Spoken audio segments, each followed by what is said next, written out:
മറ്റൊരു വാർത്തയിലേക്ക്. കേരളത്തോടുള്ള അവഗണന തുടരുന്നു മോദി സർക്കാർ. സംസ്ഥാനങ്ങൾക്ക് ദേശീയ ദുരന്ത നിവാരണത്തിനായി അധിക ധനസഹായം നൽകുമ്പോഴും സംസ്ഥാനങ്ങളുടെ പട്ടികയിൽ കേരളമില്ല എന്നത് ഏറ്റവും ഞെട്ടിപ്പിക്കുന്ന ഒന്ന്. 5 സംസ്ഥാനങ്ങൾക്കായി 1554.99 കോടി അധിക ധനസഹായമാണ് നൽകുന്നത്. SDRF വഴി സംസ്ഥാനങ്ങൾക്ക് അനുവദിച്ച ഫണ്ടിന് പുറമെയാണ് സാമ്പത്തിക സഹായം. അബ്ദുൾ റഷീദ് വിവരങ്ങളുമായി ഞങ്ങളുടെ പ്രതിനിധി ചേരുന്നു. അബ്ദുൾ റഷീദ്, ഈ SDRFലും 75% കേന്ദ്രത്തിൻ്റെതാണ് ലഭിക്കേണ്ടത്. അതുപോലും കേരളത്തെ സംബന്ധിച്ച് അവഗണിക്കുന്ന കാഴ്ചയാണ് നാം കണ്ടിട്ടുള്ളത്. ഇങ്ങനെയൊരു പശ്ചാത്തലത്തിലാണ് ഇപ്പോൾ അധിക ധനസഹായം ഏർപ്പെടുത്തിയിരിക്കുന്ന സംസ്ഥാനങ്ങളിൽ പോലും ഇത്ര വലിയ ദുരന്തം നടന്ന കേരളമില്ല എന്ന്. അവഗണനയല്ല, അതിനും അപ്പുറം. എന്തൊക്കെ വിവരങ്ങൾ?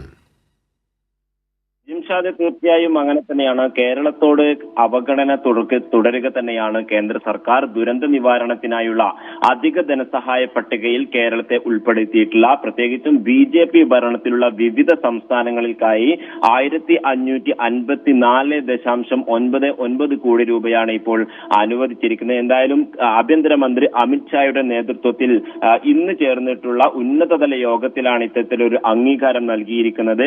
ഇതിൽ ഏറ്റവും പ്രധാനപ്പെട്ടത് SDRF ഫണ്ടിൽ നിന്നും സംസ്ഥാനങ്ങൾക്ക് നൽകുന്ന ഫണ്ടിന് പുറമെയാണ് ഇത്തരത്തിലൊരു അധിക ധനസഹായം പ്രഖ്യാപിച്ചിരിക്കുന്നത്. അതേസമയം വയനാട് ദുരന്തം ഉൾപ്പെടെ സംസ്ഥാനത്തിന്, അതായത് കേരളത്തിന്റെ വിവിധ ധനസഹായങ്ങൾക്കുള്ള ആവശ്യങ്ങൾ കേന്ദ്ര പരിഗണനയിൽ ഇരിക്കുകയാണ് എന്നുള്ളതാണ് ഇത്തരത്തിൽ NDA ഭരണത്തിലുള്ള സർക്കാരുകൾക്ക്, സംസ്ഥാനങ്ങൾക്ക് ഇത്തരത്തിൽ വാരിക്കോരി കൊടുക്കുന്ന ഒരു സമീപനം കേന്ദ്ര സർക്കാരിന്റെ ഭാഗത്തു നിന്നുണ്ടായിരിക്കുന്നത്. ഇപ്പോൾ നിലവിൽ 5 സംസ്ഥാനങ്ങൾക്കാണ് ഇത്തരത്തിൽ ഒരു അധിക ധനസഹായം പ്രഖ്യാപിച്ചിരിക്കുന്നത്. ഇതിൽ ഏറ്റവും കൂടുതൽ നേട്ടം കൊയ്തിട്ടുള്ളത് ആന്ധ്രാപ്രദേശ് തന്നെയാണ്. നേരത്തെയും ഇത്തരത്തിൽ ആന്ധ്രാപ്രദേശിന് വലിയ രീതിയിൽ, ആന്ധ്രാപ്രദേശിനൊപ്പം ബീഹാറിനുമടക്കം വലിയ രീതിയിൽ ധനസഹായവും അതോടൊപ്പം മറ്റു ബഡ്ജറ്റിലടക്കം വലിയ സഹായങ്ങൾ പ്രഖ്യാപിക്കുന്ന ഒരു നടപടിയാണ് കേന്ദ്രത്തിന്റെ ഭാഗത്തു നിന്നുണ്ടായിട്ടുള്ളത്. എന്തായാലും ഇപ്പോൾ ആന്ധ്രാപ്രദേശിന്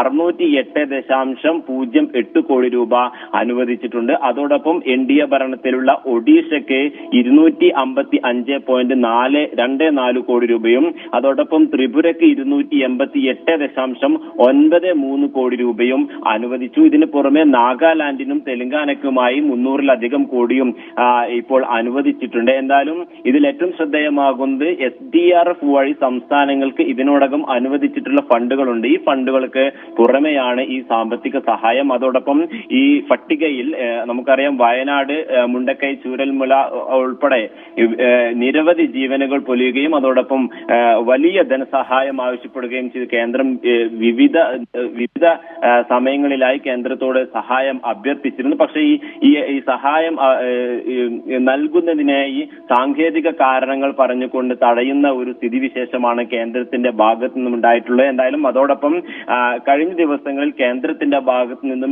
ഇത്തരത്തിലൊരു ഉത്തരവുണ്ടായിരുന്നു. അതായത് സംസ്ഥാനങ്ങൾക്ക് നൽകിയിട്ടുള്ള SDRF ഫണ്ടുകൾ എത്രയും പെട്ടെന്ന് അത് അനുവദിക്കുകയും അത് വേണ്ട രീതിയിൽ ഉപയോഗിക്കുകയും ചെയ്യണമെന്നൊരു കേന്ദ്രത്തിന്റെ ഒരു ഉത്തരവ് കൂടി കഴിഞ്ഞ ദിവസങ്ങളിൽ ഉണ്ടായിരുന്നു. എന്തായാലും ഇതിന് പുറമെയാണ് ഇപ്പോൾ ഈ NDA ഭരണത്തിലുള്ള സംസ്ഥാനങ്ങൾക്ക് ഇത്തരത്തിൽ വാരിക്കോരി കൊടുക്കുന്ന ഒരു സമീപനം കേന്ദ്ര സർക്കാരിന്റെ ഭാഗത്തു നിന്നും ഉണ്ടായിട്ടുള്ളത്.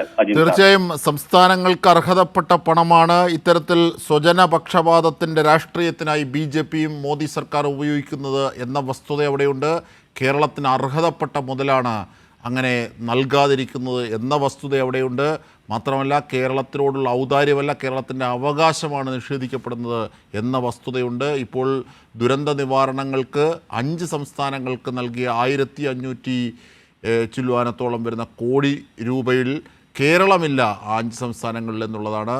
അതായത് കേരളത്തിൽ നിന്നടക്കം പിരിച്ചുകൊണ്ടു പോകുന്ന പണമാണ് സംസ്ഥാനങ്ങൾക്ക് യഥാവിധി അർഹതപ്പെട്ട രീതിയിൽ വീതിച്ച് നൽകേണ്ടതാണ്.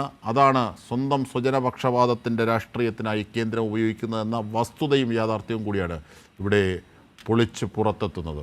ഇതിൻ്റെയൊക്കെ വിവരങ്ങൾ കൂടിയാണ് ഞങ്ങളുടെ പ്രതിനിധി അബ്ദുൾ റഷീദ് നൽകിയത്.